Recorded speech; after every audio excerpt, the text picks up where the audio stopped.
Welcome to the LiveSquawk podcast, where professional traders, investors, and market insiders get the unfiltered insights that matter most. Stay ahead of the curve with expert interviews and exclusive market commentary. Hello and welcome to LiveSquawk's Market Talk, weekly review on Friday the 28th of November 2025. Happy Thanksgiving for those who celebrated the US holiday yesterday. This is where we break down the key stories of the week and the implications for the markets. We'll also take a look at the week ahead and try and give you a heads up as to what you should be looking out for. In this episode, I'm joined by a regular contributor and long-time trader, friend of the show, Ryan Littlestone of Forex Analytix, and Michael Brown, market analyst at Pepperstone, the spread betting firm, CFD and Forex trading platform. So, yes, with that, just a quick disclaimer. The content provided on this channel is for informational and educational purposes only. We're not licensed financial advisors, and none of the information shared should be considered as financial investment or trading advice. Please conduct your own research, consider your financial objectives, and consult a qualified financial professional before making any decisions. Just note, investing and trading in financial markets carries risks, and past performance is not indicative of future results. We're not responsible for any losses or gains that may result from following the content on this channel. And with that out the way, I'd like to say happy loss of the Americas Day to both of you. Happy Friday, mate. Good afternoon. Clearly, I need to buy you a beer or something so that I get upgraded to friend of the show status as well. But there we are. Oh, that was it. That was just inferred. You wriggle out of that hole you've dug yourself. Well, yeah, just by the fact that you're on the show, you're a friend. I have to say that for Ryan's delicate, ego. Yeah, very fragile these days, isn't he? It is. It's getting worse. Oh, blimey, I'm getting slaughtered. We haven't even started yet. he even takes that to heart. You do. Oh, dear. Anyway, yes. So, where do we start with this week then? Because obviously, top tier data has been sort of scant. We are getting back on the road to hearing US data and getting US data out, but it's coming out in dribs and drabs, and it's not really, I guess, in a place where we've got a full picture of the latest data so far. Although we're getting there. When we had this week, I think we had PPI, durable goods, in initial jobless, to name some of the sort of higher, more important data. But does it add, as my question says, does it add up to anything at the moment? Mike, we'll start with you. What are your views on what we've seen so far this week from the US point of view in terms of data?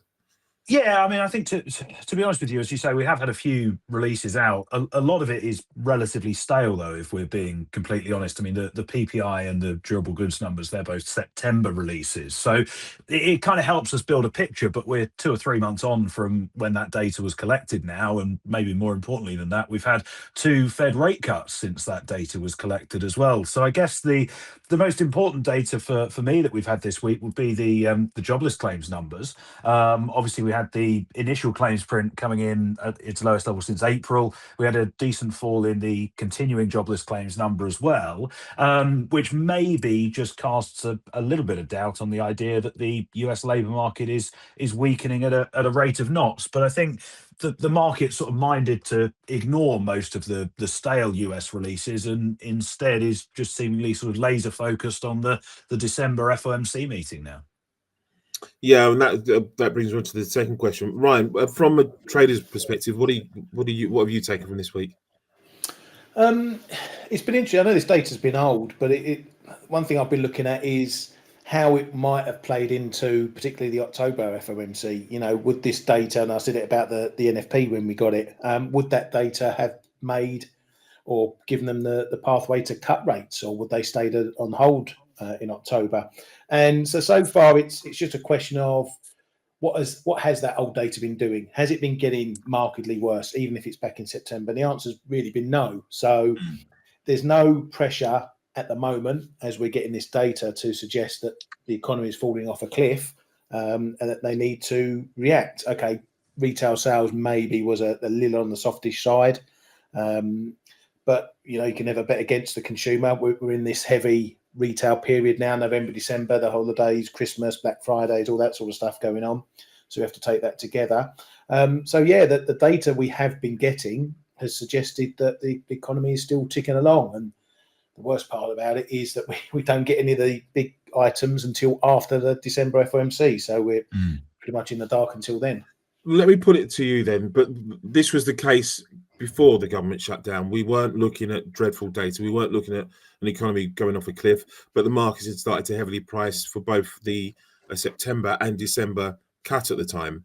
And obviously then we saw the rate decision and the subsequent statement from Powell, and that was all then pulled back on the back that he said that was in the balance. And subsequently, we saw in the immediate aftermath, we saw a number of Fed speakers come out and just say, well, yeah, there's no guarantee that we'll cut again in December. But that seems to be creeping back in again. And that notion that we are going to get another 25 basis point move in December seems to be gaining traction again. So ultimately, has anything really changed then? What are the markers that as you've seen them, and what is the market seeing that maybe economists aren't at the moment, Mike? I don't think the market's seeing anything different, and we're seeing the old pendulum swing. Right. We were 50-50 on rates, and then we swung towards the staying on hold side for a bit, and then this week we've swung the other way because of Fed speakers. So really, the market is just reacting to whatever it gets at the time, whether it's a dovish Fed speaker, undovish, or better data. And we're swinging either way. But yeah, the pendulum has swung towards the cut side now. I don't know if any data that we get up until the Fed is going to change that. The PPI data, September again, it showed that inflation was still sticky, but we sort of knew that a bit in the CPI data. Yeah. I think we're going to be entering the blackout period as well. So that the Fed speakers are going to be off the list. So as a trader, if we're going into the meeting on a more dovish slant, expecting a cut, I know where the balance of risk for big price moves are. That's if they stay unchanged. But I'm probably 60-40 that they cut. I'm still a little bit in the middle based on the data we got and that last NFP, which I know people have picked holes in it, but it was still a 97,000 in private payrolls, and we've not seen the government stuff coming through yet, the Doge stuff.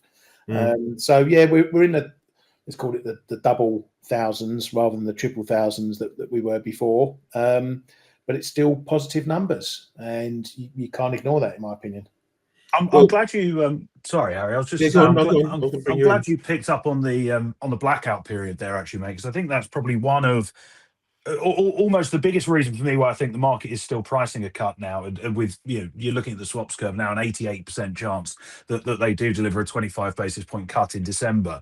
I think maybe the biggest reason why that pricing is still so certain that the Fed are going to cut in a fortnight's time is because of what the Fed haven't done, which is that we had New York Fed President John Williams come out last Friday and say that he still sees room for a near-term rate cut, and a lot of people see him as a sort of proxy for what Jay Powell is going to be thinking. Obviously had a big dovish repricing on the back of that, and then the Fed have just let that run, and we're now going into the blackout period with a rate cut priced as basically a certainty, and with no voting members of the FOMC having really actively tried to push back or lean against that pricing. So I think that's sort of the main argument for me. It's not necessarily anything's changed in the data, because it hasn't. It's more the fact that the Fed have guided us dovishly, the market has moved dovishly, the Fed have not tried to undo any of that dovish pricing, which arguably suggests that they're happy with it and that they will pull the trigger on a cut in a couple of weeks, albeit with the committee probably quite bitterly divided as to the appropriate course of action. That's a really good point. Just for those who don't know what John Williams said, as well as saying there was room for a further adjustment in the near term that wasn't pushed back on, as Mike says, he also noted that while inflation remains temporarily stalled above the 2% target, the labour market is softening, and he implied that a modest cut would not jeopardise the Fed's price stability objectives. So that was from him. We heard from Lisa Cook as well. She didn't explicitly push for policy easing, but signalled more caution in assessing whether other rate cuts were appropriate.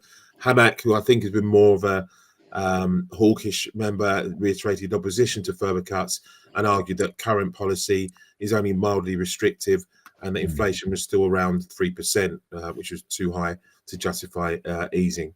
But that's the general view from those Fed members over the past week or so.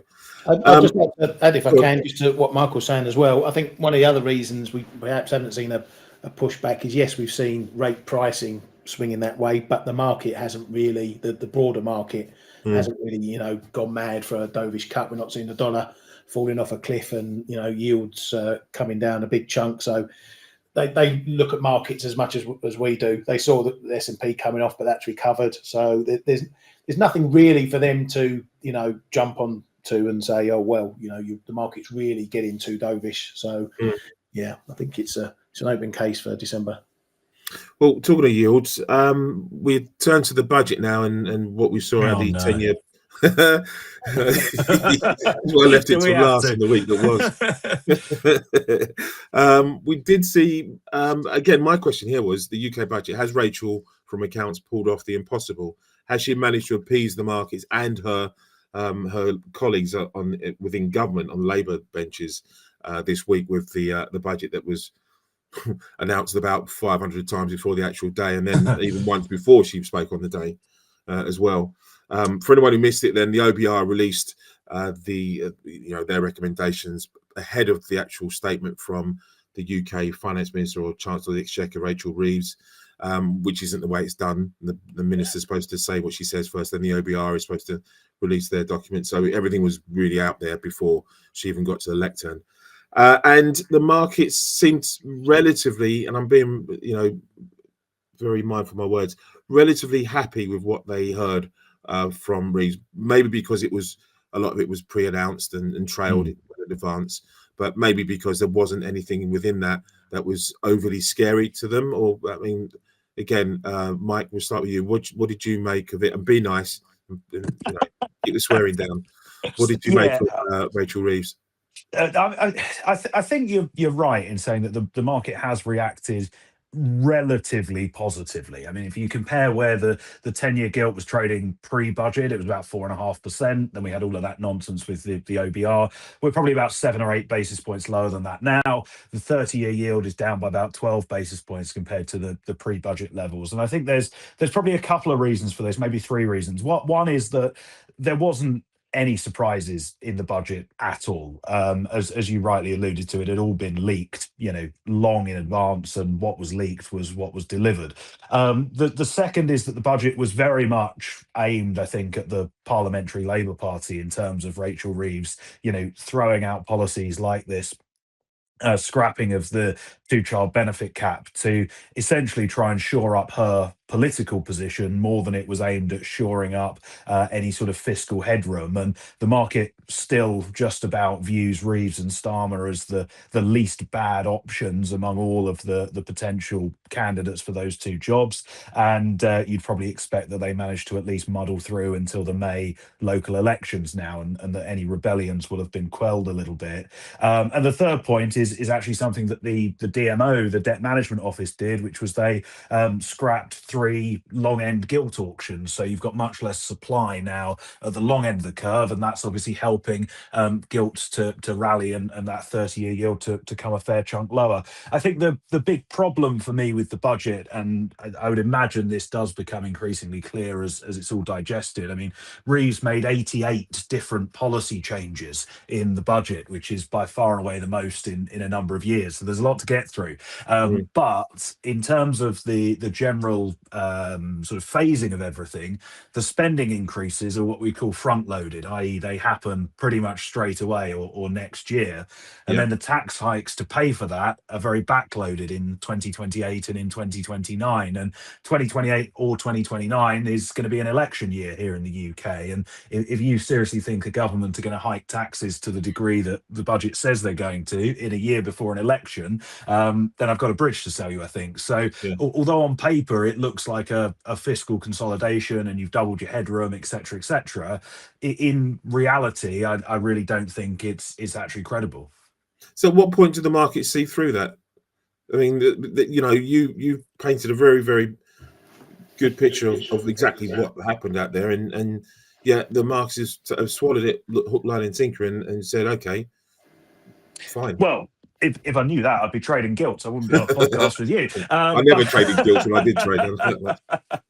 But no, I mean, I think it's more a case of there's a number of other tailwinds behind gilts. Obviously, as we said, with that change in supply, you've got the sort of dovish repricing of policy expectations. And actually, if you look across the board, we have seen fixed income benchmarks firming across developed markets this week. Also, the Japanese cut some long end issuance, which would have helped. So I think it's going to be one of those that takes a lot of time for the market to digest. And actually, the other thing with it all is, you've got to ask yourself the question: does anything that Reeves announced this week materially reduce the risk that we're back here this time next year with the Chancellor delivering another round of significant tax increases? And I would argue that it doesn't, and the risk is actually that this sort of doom loop just continues to be perpetuated. Ryan, again, if you trade the currencies, you're looking at sterling. How do you face this up? I mean, it's gone pretty much as expected. I mean, obviously, your first question, has she pulled off the impossible? I think she pulled off the impossible by staying in the job for so long, first and foremost. But secondly, the budget was a fiscal responsibility exercise. There was nothing in that budget that is there to stimulate the economy. Even the OBR said that in their notes, that nothing in the budget is going to boost the economy. So that, I think, is something the market is going to wake up and realise over the weeks and months ahead. She's done she's done the right thing.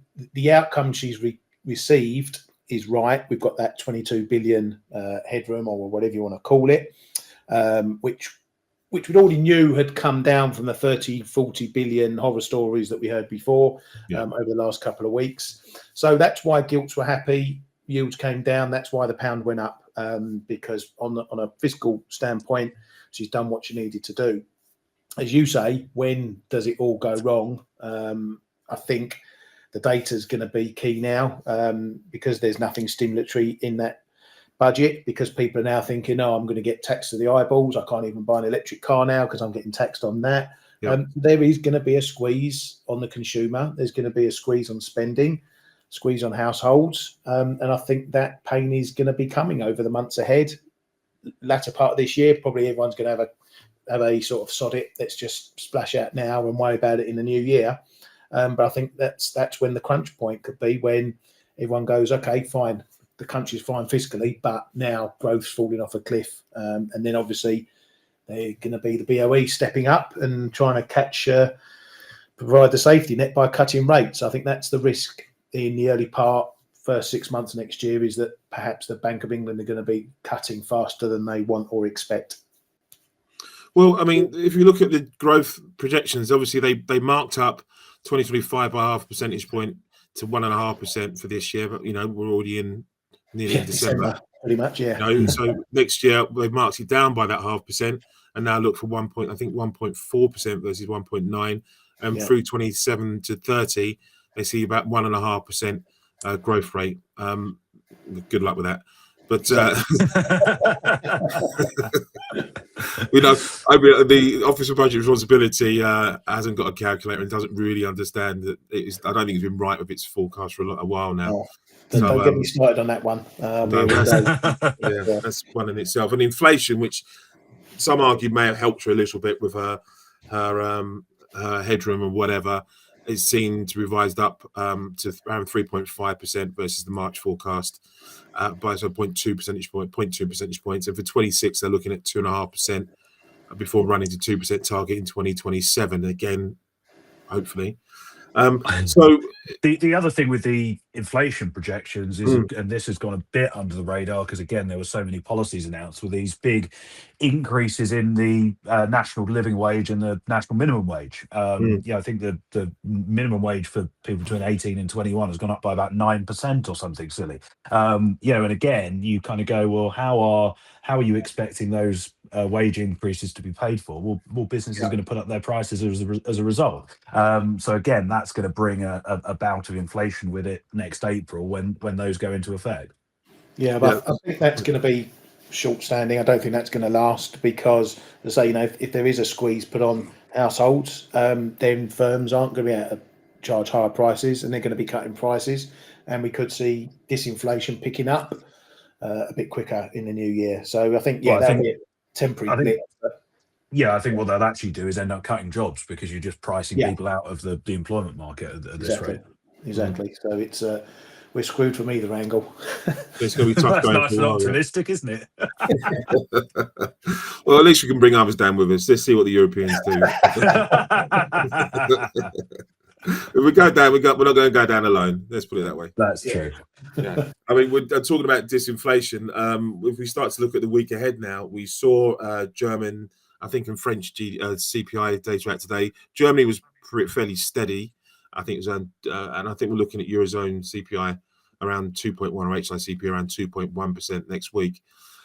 So yes, this disinflationary picture for Europe, or this, do we hold much truck in that? Do you think the ECB are overly worried about it right now, or do you think they'll just see how things pan out over the first quarter of next year? Ryan, we'll start with you. Yeah, I mean, it's inflation in Europe has been pretty steady. I think it's going to remain pretty steady, although, like Germany has crept up a little bit. It's, the wrong side of 2%, you could say. But they say they're happy to let inflation wander around plus or minus. It's never going to sit on the 2% mark. But again, this is something that's on the clock. I think if we're going, a couple more quarters and growth hasn't really picked up, it's just sort of flatlining, then perhaps inflation is going to start coming down again, and maybe the ECB will have to get a bit more stimulative with rates. But that could take a while. No, Mike's sitting there going, here I am talking my lunch bet book with him. That's exactly what I was thinking. Yeah. But yeah, there's still a lot of influences from, what's going on in the world, high prices and the like. So it's never going to be a straight line. For the ECB, they don't really need to do anything. And I think we're seeing that reflective in the euro at the moment. It's really not doing a lot.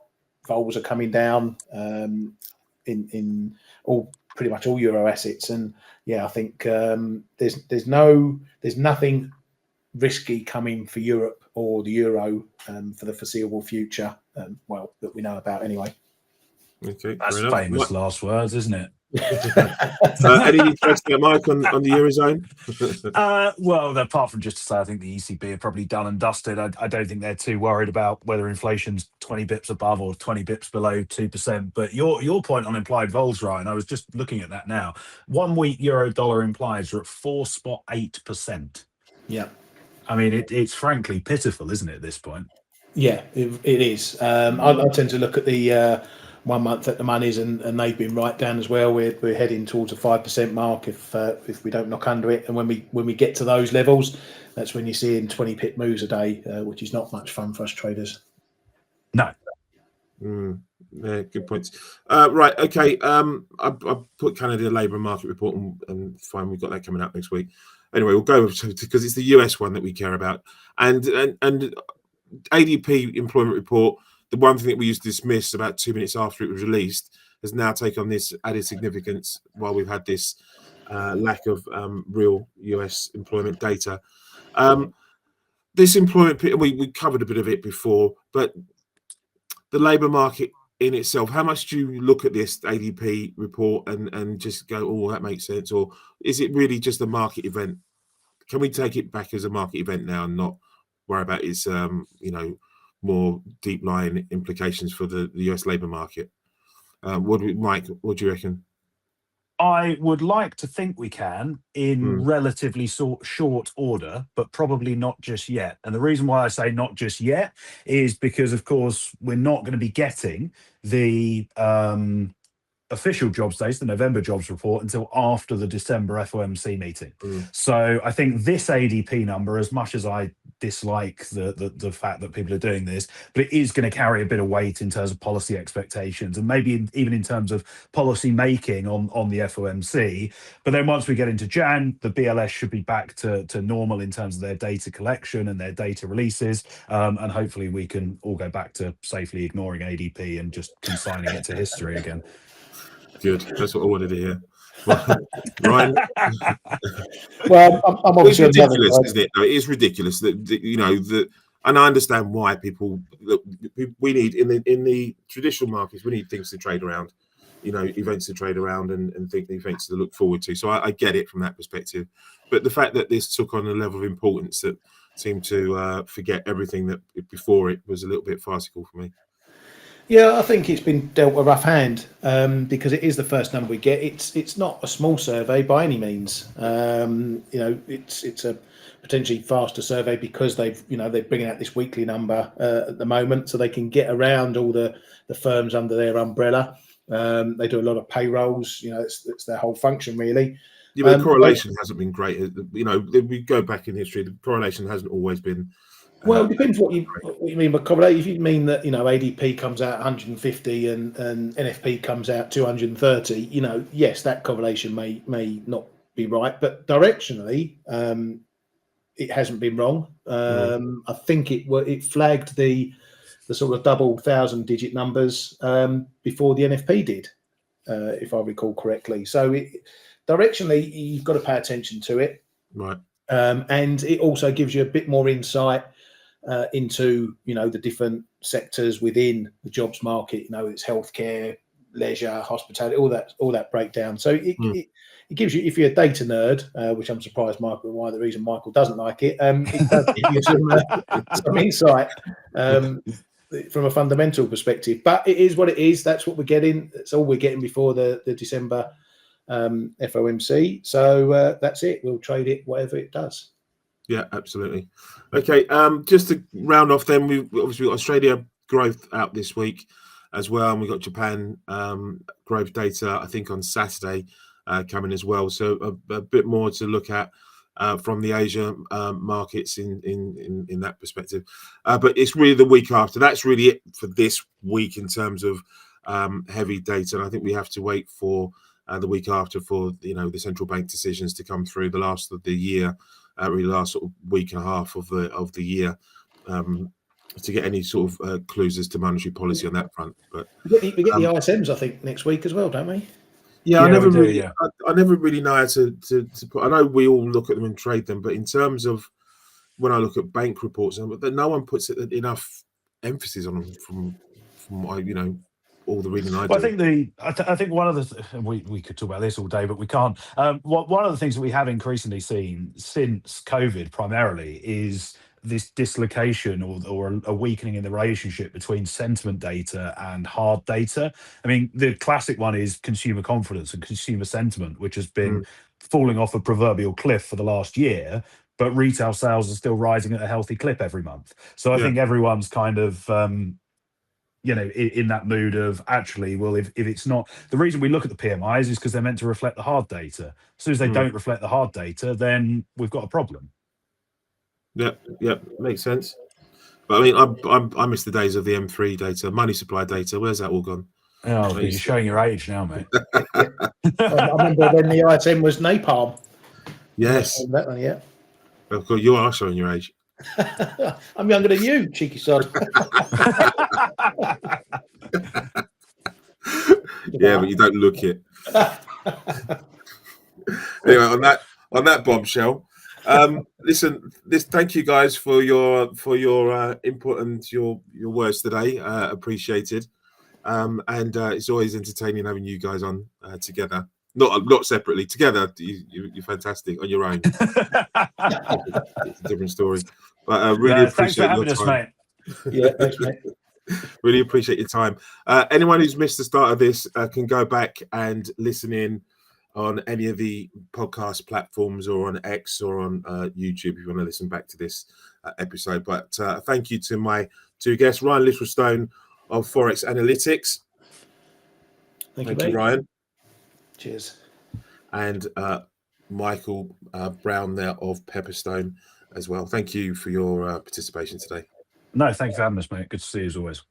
Awesome. Brilliant, guys. Well, listen, have a great weekend. And to our North American listeners there, happy Thanksgiving for yesterday. Have a great long weekend, and we'll see you all next week. Thanks for tuning into the LiveSquawk podcast. Your edge in the market starts here. Subscribe now.